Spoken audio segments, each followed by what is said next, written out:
माँ तू सबसे प्यारी है, माँ तू जग में न्यारी है। माँ तू सबसे प्यारी है, माँ तू जग में न्यारी है। अपने आंचल में रखना, अपने आंचल में रखना। हमें वरदानों से भरना।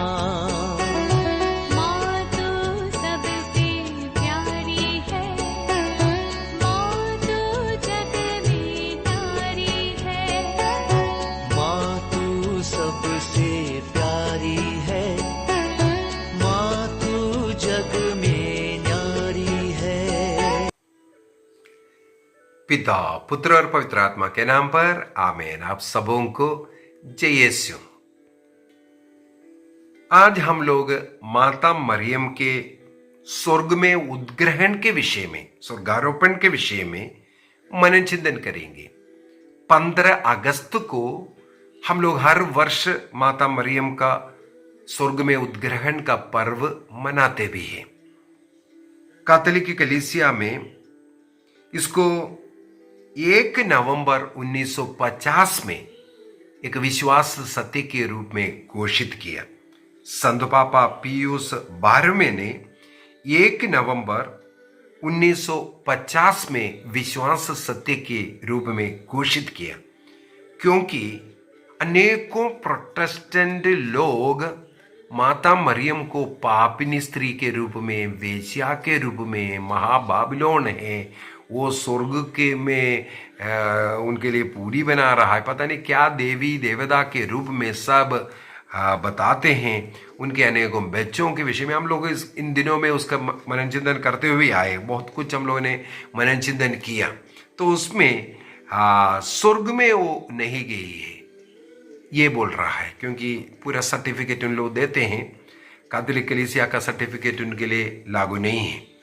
अभी इस विषय में थोड़ा सा मनन चिंतन करना। मैंने कुछ समय पहले जब प्रकाशना ग्रंथ के क्लास चल रहा था, प्रकाशना ग्रंथ अध्याय 11 में हम लोगों ने देखा था स्वर्ग में मंदिर खुल गया और मंदिर में ईश्वर के विधान की मंजूषा दिखाई दिया। और 12 का 1 से आगे देखते हैं, स्वर्ग में एक महान चिन्ह दिखाई दिया, स्वर्ण के वस्त्र उठे हुए एक महिला, उनके सिर पर 12 नक्षत्रों का मुकुट था, उनके पैरों तले चंद्रमा था। ये सब देख करके हम लोगों ने एक निष्कर्ष में आया था, वो जो नया विधान के जो मंजूषा, जिस मंजूषा में वो वचन रूपी पत्थर, वचन मांस बन करके जो मसीह बना था, उस पत्थर को रखा हुआ था। और जिस मंजूषा के अंदर वो मन्ना, स्वर्ग से उतरी हुई जीवंत रोटी को रखा हुआ था, और जिस मंजूषा के अंदर हारून की छड़ी अर्थात पुरोहित आई, ईसा मसीह जो पुरोहित है उनको वहन करने वाला। तो नए विधान का मंजूषा अर्थात माता मरियम को स्वर्ग में देखा, और ईसा मसीह राजा है, इसलिए वह रानी है कर करके हम लोग मनन चिंतन करते हैं। स्वर्ग के रानी कर करके इसलिए बुलाते हैं। इसलिए पेंतिकोस्टल कलीसिया के लोग किली उड़ाते हुए माता मरियम की किली उड़ाते हैं, देवी देवताओं के साथ उनकी तुलना करते हुए निंदा करते हैं। वो शैतान को करने दो, उसमें कोई बात नहीं, लेकिन हमें मालूम होना चाहिए ईश्वर ने सबसे पहले आदम और एवा की सृष्टि की पवित्रता में, निष्कलंक रूप से, कोई पाप नहीं था, पाप रहित रीति से अमर उन्हें बनाया था। लेकिन मनुष्य ने क्या किया, शैतान के वश में पड़कर उन्होंने पाप किया। ईश्वर ने जो महिमा का वस्त्र, स्वर्गीय वस्त्र उन्हें पहनाया, उसे वंचित रहा, इसलिए उन्हें नंगा का अनुभव हुआ, नग्नता का, लज्जा का अनुभव उन्हें हुआ। मानव जाति इस प्रकार पाप में जन्म लेने लगी। पाप का वेदन मृत्यु है। इस मृत्यु से बचाने के लिए मनुष्य को बचाने के लिए दूसरा आदम अर्थात ईसा मसीह दूसरा हेवा के गर्भ में जन्म लिया, मनुष्य बन करके आया। इसका मतलब है पहला आदम की जगह पर दूसरा आदम आया, पहला हेवा के जगह पर दूसरा हेवा आता हुआ हम लोग पाते हैं। साथ ही साथ यदि हम लोग पुराना विधान पढ़ेंगे, वहां पर दो व्यक्ति के विषय में हम लोग मनन चिंतन करते हैं। वो मृत्यु के बगैर स्वर्ग में उठा ले गई। सबसे पहले उत्पत्ति ग्रंथ अध्याय 5 वाक्य 24 में, जेनेसिस चैप्टर 5:24, उसी को इब्रानियों का पत्र अध्याय 11 वाक्य 5 में भी लिखा हुआ है। वो है हेनोक के विषय में, क्योंकि वो ईश्वर के मार्ग पर चलने वाला व्यक्ति था, ईश्वर के लिए प्रिय व्यक्ति था।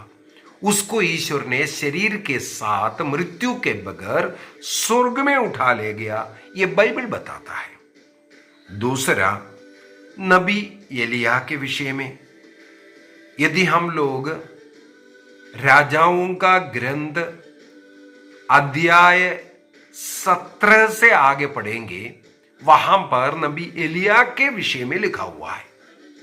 और एलिया के स्वर्ग में जाने के विषय में दूसरा राजाओं का ग्रंथ अध्याय 2 वाक्य 11 में लिखा हुआ है।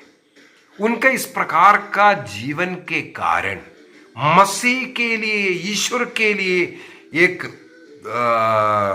आग्रह उनके हृदय में हमेशा जलता था। इस कारण ईश्वर ने उन्हें मृत्यु के बगैर शरीर के साथ स्वर्ग में लेकर के गया।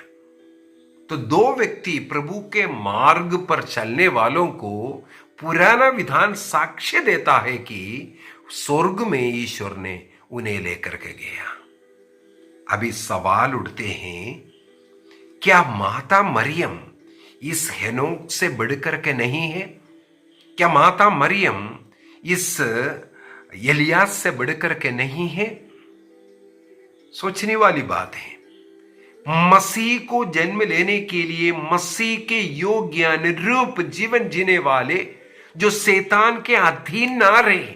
मसीह की मां शैतान के अधीन में नहीं, शैतान के अधीन का मतलब है पाप का जीवन। पाप में जो जीते हैं वो शैतान के अधीन में। जो लोग, जो पेंटेकोस्टल लोग जो सिखाते हैं मरियम भी पाप किया है, वो भी प्रार्थना करती है, क्या पाप के कारण प्रार्थना होता है? माता मरियम जितना प्रार्थना की, मेरे विचार में उससे ज्यादा ईसा मसीह ने प्रार्थना की। बाइबल में कहीं भी नहीं लिखा है माता मरियम ने रो रो करके प्रार्थना किया, चिल्ला चिल्ला करके प्रार्थना किया।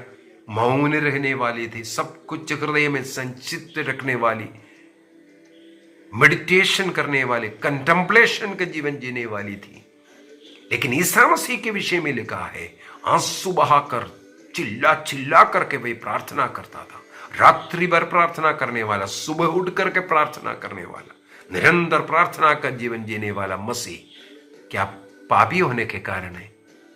तो माता मरियम के ऊपर कीचड़ डालने के लिए, वो भी एक साधारण स्त्री है, वो भी एक पापनी है, वो भी प्रार्थना करती थी। ये सब एग्जाम्पल जो अनपढ़ लोगों को बोल करके आप भ्रम में डाल सकता है।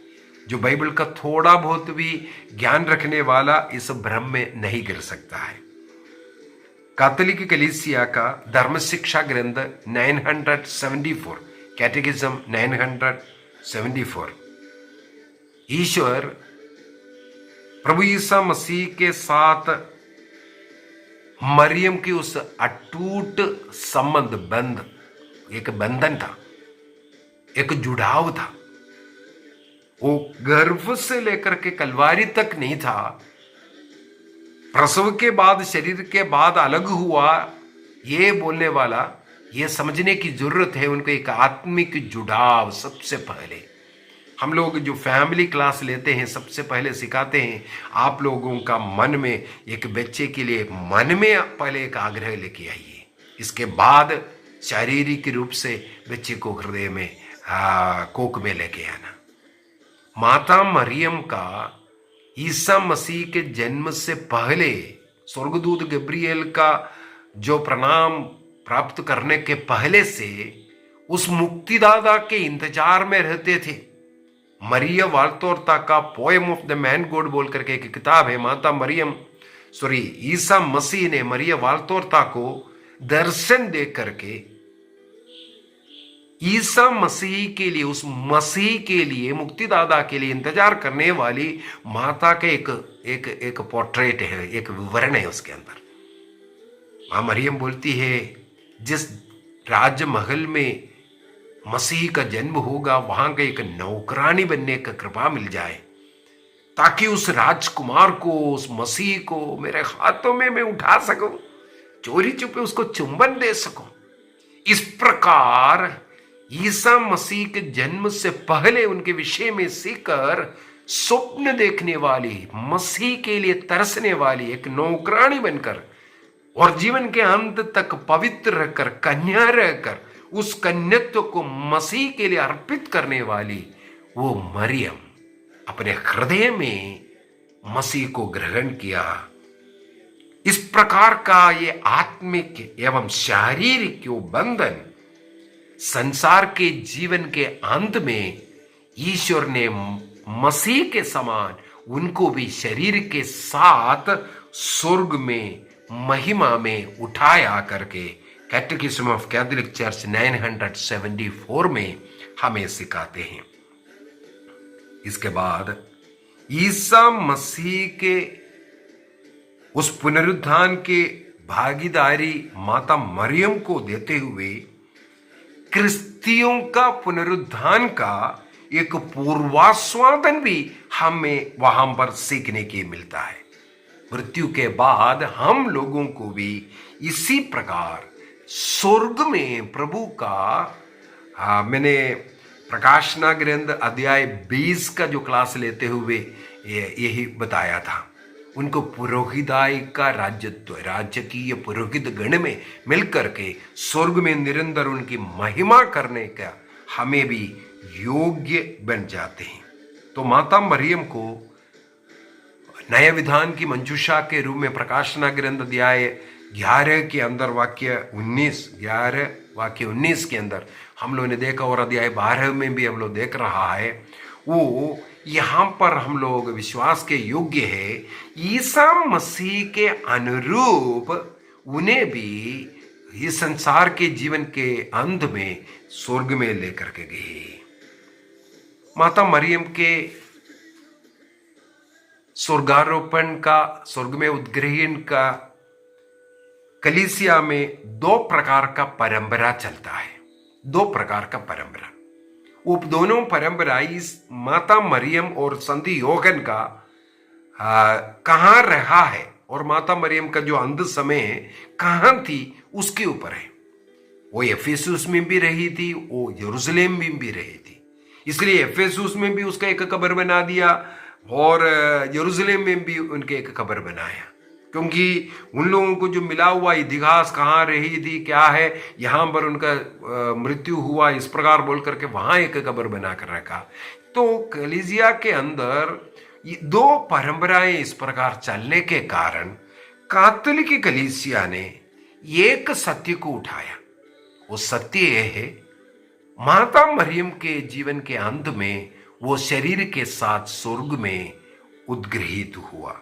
संत पापा पियुस 12वें ने 1 नवंबर 1950 को इसकी घोषणा किया, क्योंकि अनेकों लोग उसके विरुद्ध बोलने लगे तो विश्वास सत्य के रूप में इसको इसलिए घोषित किया। और हम लोग स्वर्ग का रानी बोलने का, क्योंकि वो मसीह राजा है, उनके उस राज्यत्व का भागीदारी इन्हें मिला, इसलिए हम लोग उनको रानी कहते हैं। कैथोलिक कलीसिया का धर्म शिक्षा ग्रंथ 971 में 971 में ये लिखा है, इसीलिए कलीसिया ने माता मरियम के प्रति एक विशेष भक्ति, हमने दूलिया और हाइपर दूलिया इसके विषय में मैंने बता चुका है, क्लास ले लिया है, वहां पर मैंने बोला दूलिया का मतलब है भक्ति करना, संतों की भक्ति को दूलिया कहते हैं। लेकिन हाइपर दूलिया लैटिन वर्ड है, उसको एक विशेष दर्जा में, क्योंकि वो ईश्वर की मां है, वो सह मुक्तिदायी गाय है, इसलिए उनको एक विशेष भक्ति, आदर, सम्मान देना, हाइपर दूलिया देने का अनुमति दिया। कैथोलिक कलीसिया का धर्म शिक्षा ग्रंथ 971 में ये लिखा हुआ है। माता मरियम ने अपने जो गीत लूकस के सुसमाचार अध्याय 1 वाक्य 48 और